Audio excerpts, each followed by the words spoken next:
काय सांगू माझ्या जीवनाची कथा जाऊ दे आता.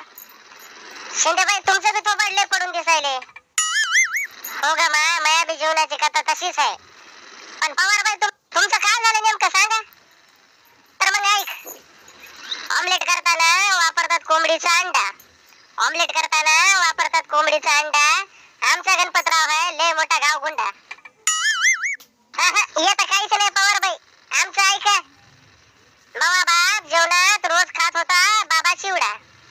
मावा बाप जेवणात रोज खात होता बाबा चिवडा.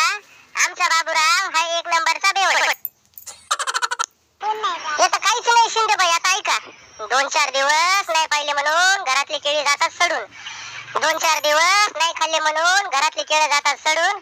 आमचा गणपतराव नेहमी असतो चंपाबाईच्या कोट्यावर दारू पिऊन पडून. हे तर काहीच नाही पवारबाई. आता ऐका, वयाने मोठी हाय म्हणून मी तुम्हासनी म्हणते ताई.